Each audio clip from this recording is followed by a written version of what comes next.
What does One Piece chapter 1191 have in store for me today? You already know. I'm here to find out. So come experience with me. And I'm already seeing an absolutely gorgeous color page here at the beginning. Soul never ages. I love it. And a bunch of the crew have like Brook afros, but just a bunch of different colors. Red for Luffy, blue for Sanji. It looks like Chopper and Jinbei both have green. Zoro doesn't have one. Not surprised. The ladies don't have one. Got Frankie in the back. Gorgeous color page, as always. Very vibrant colors. Oda usually tends to go that route when it comes to these color pages. But let's get into the chapter, especially where we left off. Things are probably going to continue to be crazy. Scopper just joined the Shanks One Arm Club at the end of last chapter, but he did manage to save Luffy and give him hopefully the time he needs to lock in.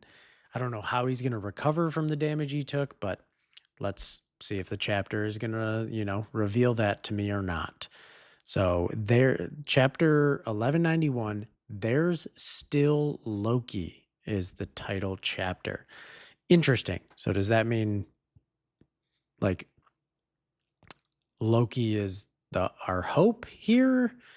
Um if these guys are out of commission, I don't know. He looked pretty bad the last time we saw him. But we have Luffy here huffing and puffing on all fours. I mean, he's asking here, why am I still alive? Yeah, I'm kind of asking that too, Luffy. How are you still alive? Though I knew you weren't going to die, as I'm sure we all felt the same way.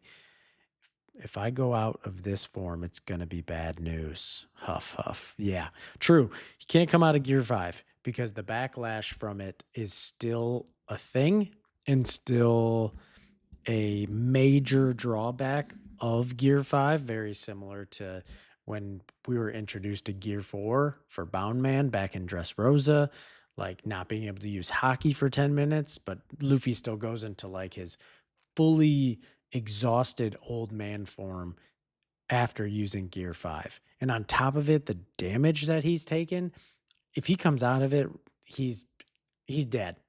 So I don't but how long can he sustain it? And like I said, how is he going to get over these injuries while still being in Gear 5? Okay, he's calling out to Scopper here. Scopper's down on the ground after losing the arm to Emu's attack with the Honebame. He got my arm. Yeah, he did.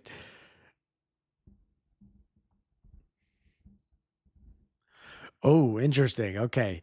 Luffy apologizes here, saying, like, sorry, it's only because you were defending me that you lost one of your arms. And Scopper here actually continuing kind of where he left off with last chapter in giving Luffy that kind of it's truth. Like what he's saying here is true in a sense, but also I think he's kind of lying because he says to Luffy, like, don't be stupid. I've lost my hope in you. And right now he's only fighting for Albaf's sake. I think the second part of the statement is true. He is fighting for Albaf's sake. His wife, well, not official, but pretty much Ripley's here. His son, Colin, and the people that he's, nurtured relationships with over the past 20 something years while he's been here.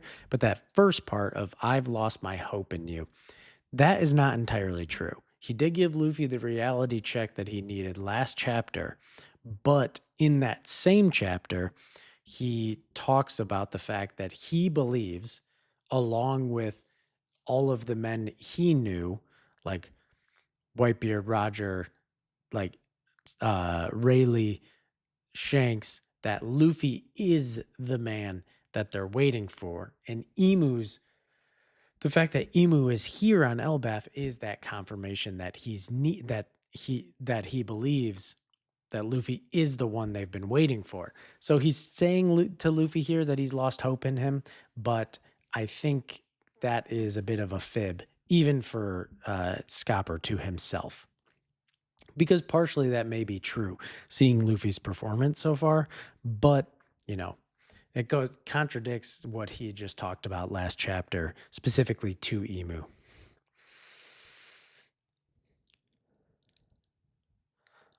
Luffy's Luffy's on the ground again, and he's asking, "Who is Emu? Who is he?" And okay, Scopper's already sitting up. He's doing kind of like a makeshift tourniquet on his arm to try to stop the bleeding. Very smart, but he already was injured before his clash and fight with Emu. So this is even a worst case scenario. Who he is not something anyone ought to know. Ooh. Yo, what? He said if he were to call him anything, he would call him God? God? I mean, he's that has so many that just has so many layers to it. It has so many layers because okay, I'm curious like for you guys what you're thinking because I think this is on purpose. I think this is Oda doing this on purpose to kind of it's giving us more to chew on because there's tons of layers. First, obvious one, celestial dragon. Celestial dragons refer to themselves as gods, the creators of the current One Piece world, and Emu sits at the top of that hierarchy as the king of the world, so the king of the gods of this world. Two, you have his devil's fruit that we don't know if it is related to one of the gods of the One Piece pantheon, like sun god, rain god Zaza, and then potentially either the forest god or I think the other one is the earth god. But either way, it could be one of those tied to his devil fruit ability, or it could tie to potentially Emu's actual heritage, like where he comes from. And maybe it's not from this planet. We know there's potentially like spacefaring, there's like space pirates. You have NL up on the moon with the like automatons and all of that. So it's like, is he actually like a race of gods, maybe from another planet? Like, I don't know. this this is very juicy, and I'd love to hear what your initial thoughts are when it comes to this verbiage that Oda is choosing to have Scopper say here. So I'd love to hear kind of like what you guys are thinking. But now we are seeing down in the underworld, and we've got some of the beasts of the underworld, and then some Conqueror's hockey going off, knocking them out. Looks like up on top of one of the mountaintops. Oh, it's Emu. Oh, he's down. He's down too. He's laying on the ground. So um Scopper's attack last chapter at the end, even though Emu was able to chop off one of his arms with the Honebame, Scopper's between the two attacks of the Gate of God that he used initially, and then the second one of the Yachi Takaru, between those two attacks, he actually knocked Emu down into the underworld because I remember that piece of the tree falling down. So they stayed up in the sun realm, Luffy and Scopper. But Emu is actually like laying there and he's bleeding, and we saw the blood from last chapter from Scopper's attacks. But this is it's kind of surprising. Like he doesn't seem to be out of commission to me. I don't think that's the case, but we also know that he's seemingly taking damage or extremely affected by being in the lower realm currently. So we don't know how much of that plays into Emu's state as well. So if he was like fighting in the Holy Land, would he be even more powerful than he already is? I don't know. These are just the questions that kind of come to my mind revolving around Emu here. But I failed to foresee what would become. Oh, crew of the King of the Pirates. I failed to foresee what would become of these mere children at God Valley. True, to him they are mere children, because Emu is at minimum, at minimum, he's a good chunk over 800 years old.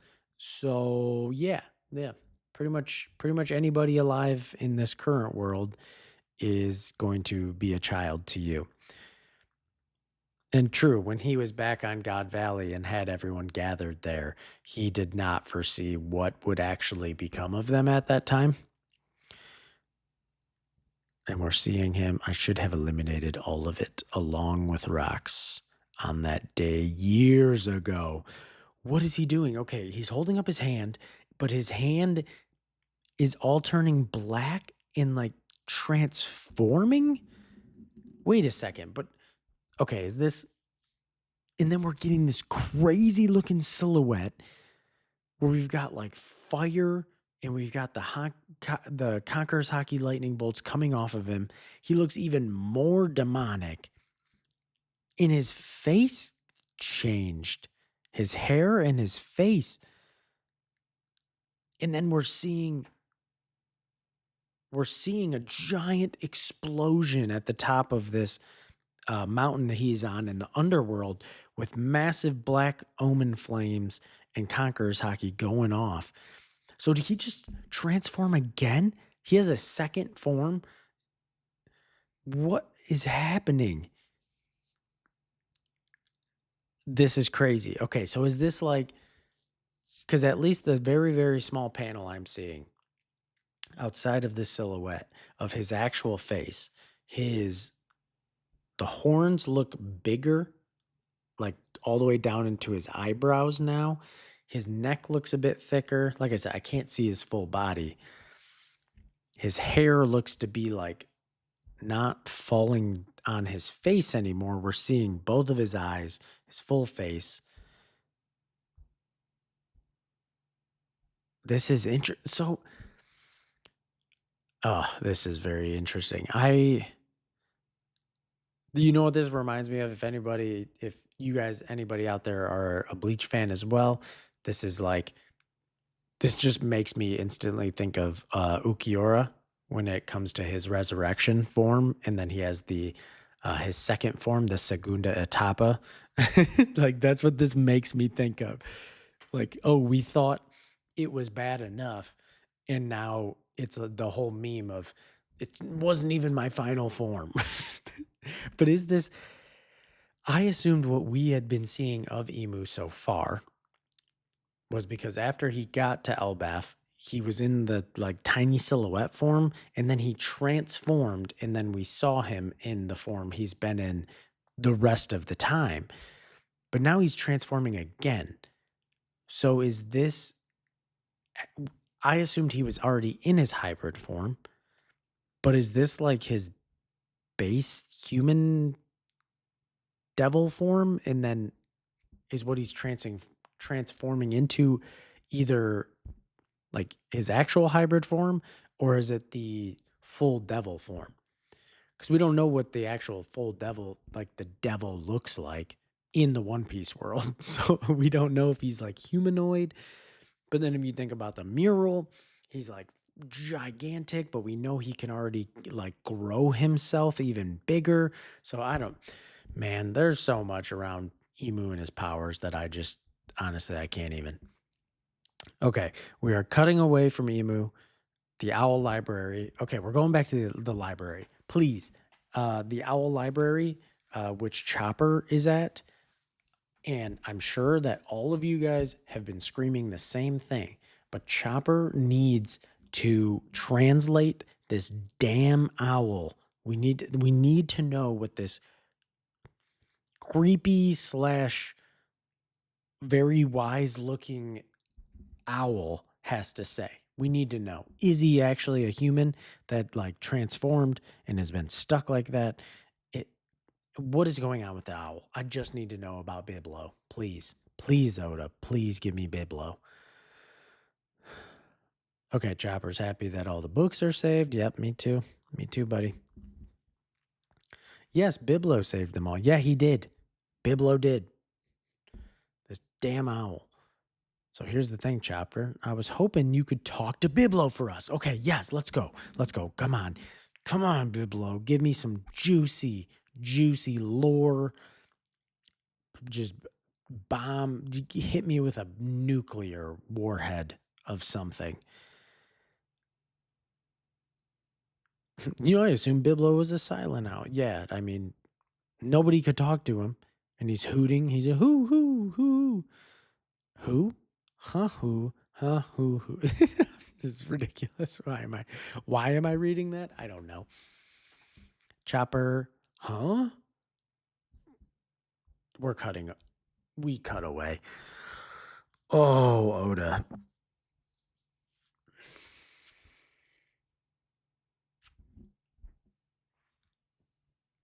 I'm not going to be mad. I'm not going to be mad. I want to be mad. Were you guys mad? Oh, Oda is such a tease. He's such a tease, man.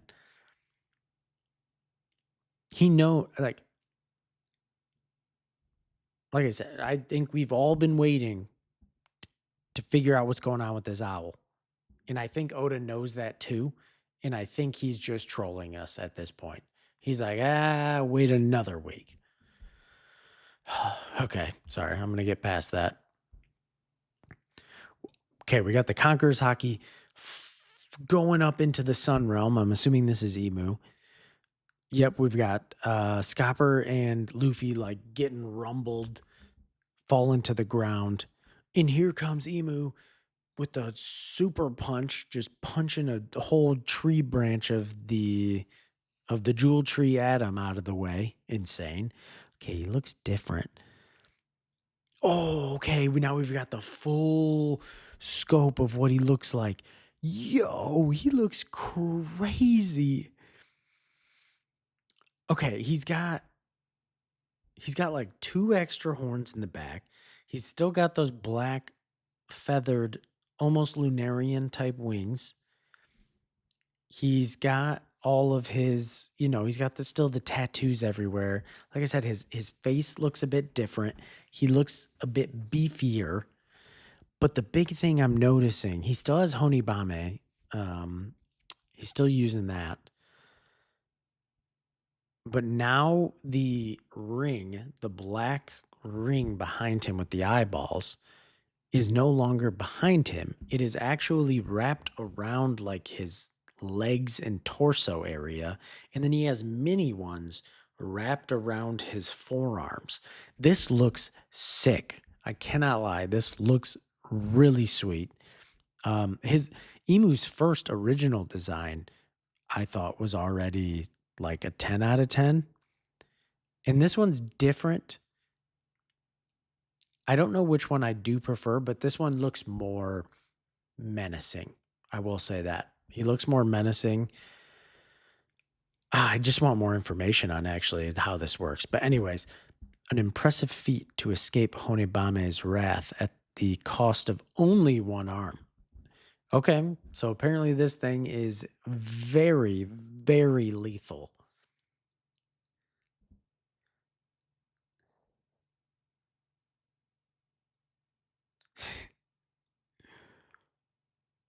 This is crazy. Yeah.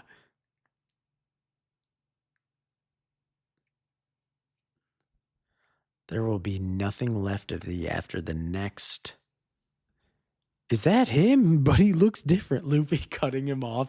Emu's going to tell him, like, There's gonna be nothing left after my next attack, is what he's gonna say. And Luffy just, of course, has to interject here.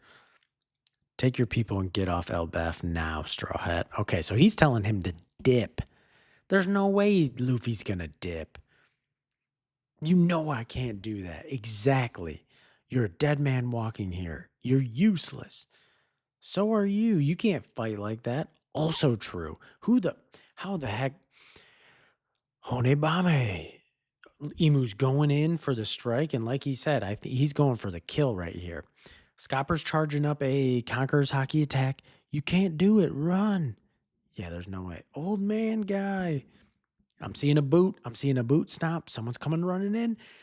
It's Haruden. Finally, he's doing something besides just like trying to tell our group to stop. Stop, don't let Loki off. Okay. Gungnir. I think, yeah, Gungnir. Yeah, Gungnir. And he's hitting him. Caught Emu completely off guard here. From the side. Emu is just taking the hit. Haruden is powering through, but then we're seeing Emu make his hand sign again, and the little omen, little sentient flame is popping out. Harden's like powering through, and he's sending Emu packing, sending him flying all the way to the Atom Tree. But as Emu's flying away, he's shooting off multiple omen bombs again, and we're seeing the explosion go off. I'm not gonna lie, Emu, like, respect Harridan. You just saved them. So like, yes. And I'm not like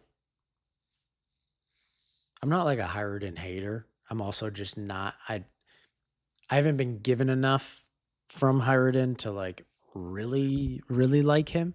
But you know, he's cool. And I'm expecting pretty big things from him, considering his lineage with Harold, and he is part of the Straw Hat Grand Fleet. So this is his time to shine. But the last time we saw him, he was hit with, I believe, Emu's Omen Bomb. Is that why? Okay, so that's why he has all the bandages all over his body. So it didn't completely take him out. He's looking rough. Emu again blasted into the tree, just like after Loki caught him off guard and hit him into the tree as well. And Emu's coughing, but he does still look fine. And we're seeing Harridan's shield hissing, crack. Oh, and it splits and falls off his arm. You'll never get me with that one again. Okay, so he was actually prepared for the counterattack with the Omen bombs this time and blocked them with his shield. Nice, Hyridan. You actually learned. Mr. Ya, how can this be? He took off your arm? Yeah, dude. You don't understand who's here right now. Exactly. He's still focused on the mission of get Straw Hat off the island, and he's like, look, he's basically immortal. There's no way to win, so you just need to help get Straw Hat off the island. Which I mean, it's tough because that is the most logically sound route to go.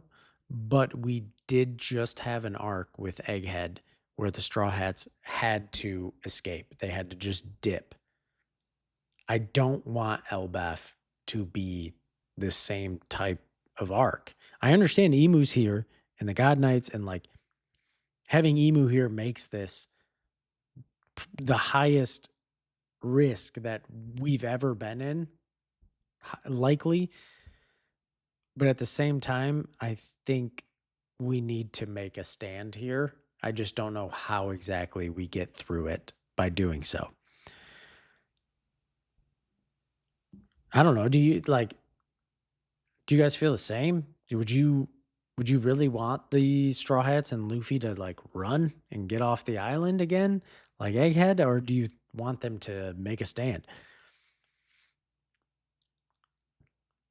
Luffy, stay out of this. I'm not running away. Exactly. Luffy's not leaving. Listen to me, boy. What can you do with those injuries? Also, a fair point. I'm healing up my wounds right now. What nonsense are you talking?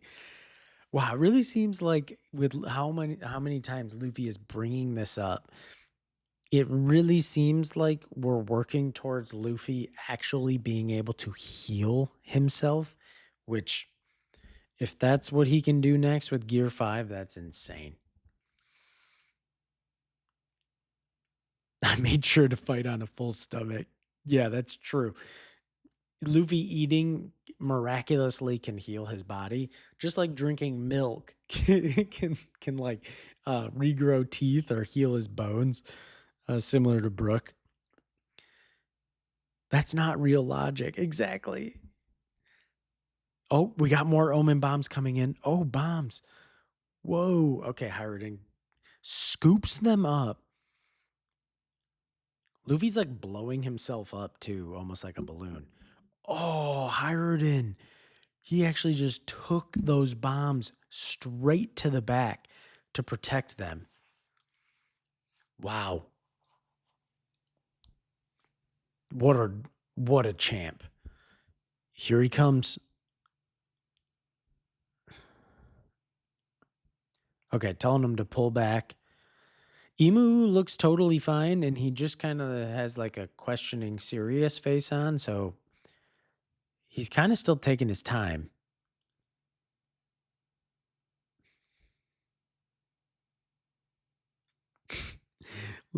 Hiruden here is like, "Don't worry, Mr. Yeah. Mr. Yeah, like Elbaf will never get in. The proud warriors, they're prepared to die in a glorious battle." And Scopper's just like, don't be stupid. You will die. Like, you will literally die. Harridan here, looking serious. But if I die, there's still Loki. Okay, there's the title of the chapter. That's right, brother. Oh, Loki's Loki's running up from behind. That's a square up. He's telling Hiruden to square up. Wow, he actually called him brother. He actually called them brother. That's amazing. I actually love to see that.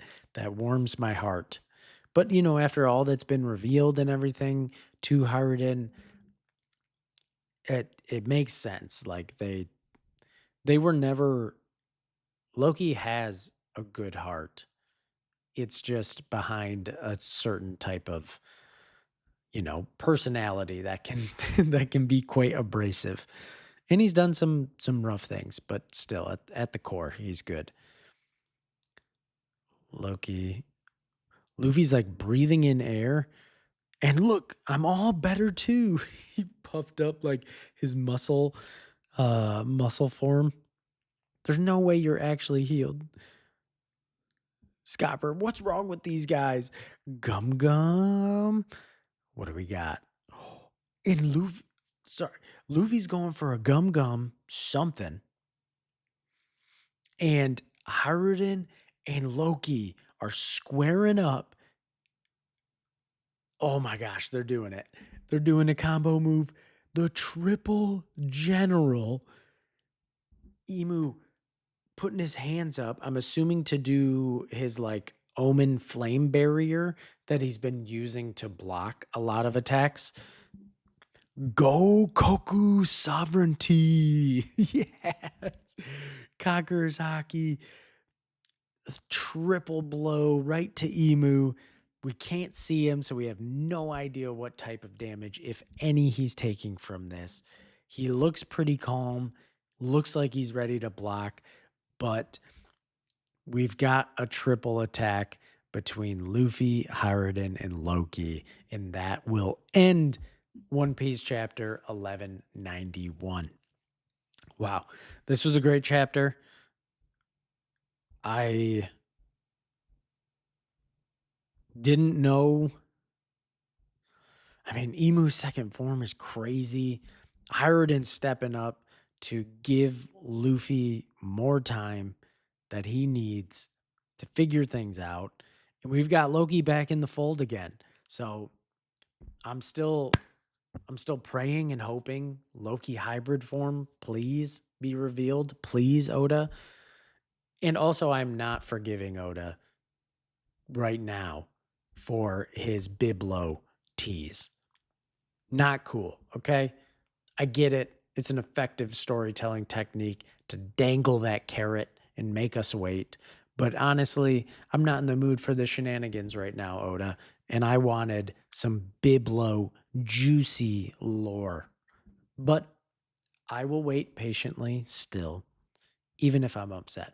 So, thank you guys, for being here. If you've made it this far through the exploration, I greatly appreciate it. I love experiencing these chapters with anybody out there who is willing to join me. And I will catch you guys in the next one. Peace.